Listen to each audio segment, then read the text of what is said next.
Ah, 'tis great to have new episodes so soon. Seriously, this is easily the shortest hiatus between seasons of MLP thus far, and there's been some very intriguing changes to the status quo of the show.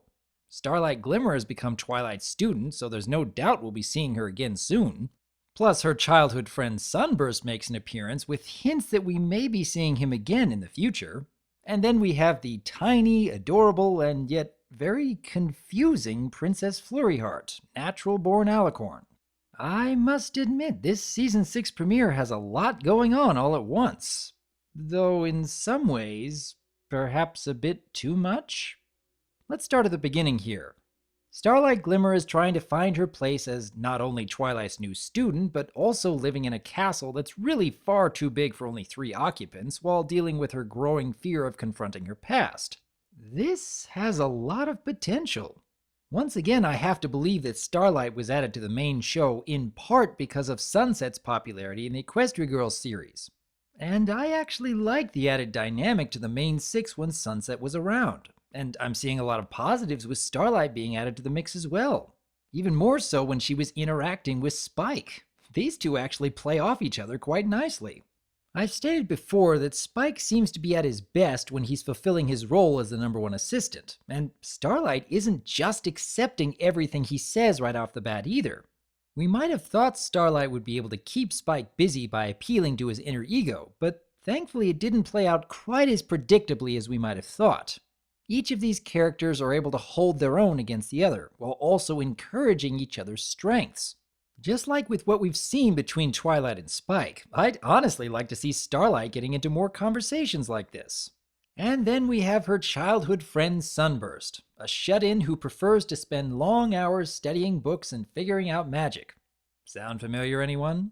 But the conflict doesn't center around Sunburst trying to drive anyone away. It has far more to do with how little self-confidence he has in his abilities.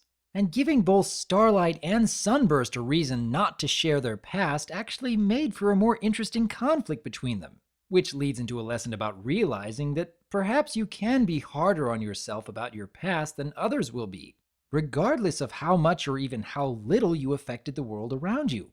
Honestly, I'd enjoy seeing these two continue to interact in future episodes. From what I've seen thus far, this is a pretty good slice of life story. Oh, right, yeah. There was this whole thing about the crystal heart breaking and the frozen north reclaiming the empire. Which, for some reason, isn't quite as interesting to me as Starlight Glimmer's story. It's not bad, it certainly served its purpose. And I admit that I was laughing more with the crystal heart side of things. Pinkie Pie taking care of an overpowered alicorn baby was short, but a lot of fun.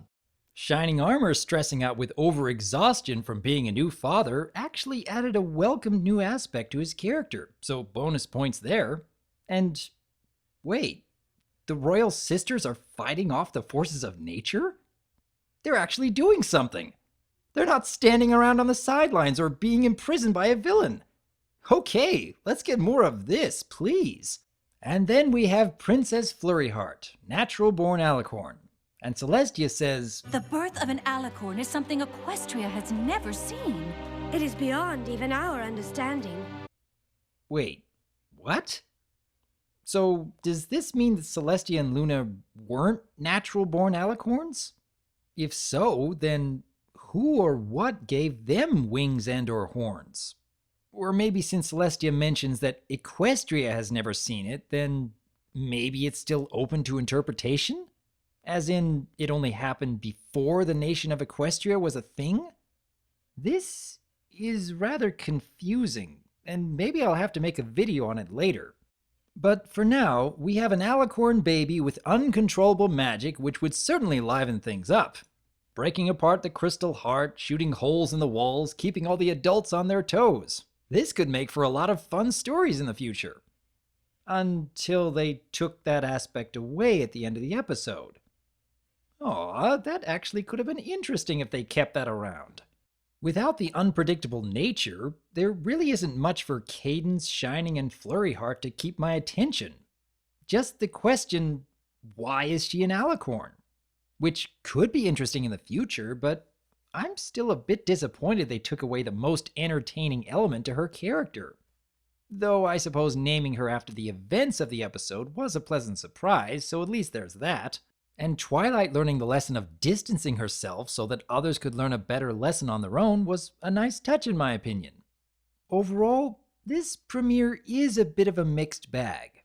On the Starlight Glimmer side of things, it's a really good slice of life story that makes me want to see a lot more. On the Flurry Heart side of things, there's some good moments, a few confusing moments, and one or two disappointing moments. But I am intrigued by the new possibilities this premiere brings to Season 6, so overall I'd certainly call it a win.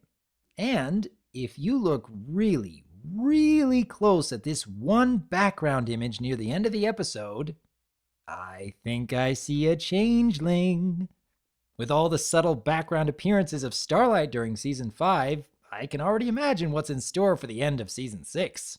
But now I would love to hear from each of you. Did you enjoy this new aspect to Starlight's character arc? How about her interactions with both Sunburst and Spike?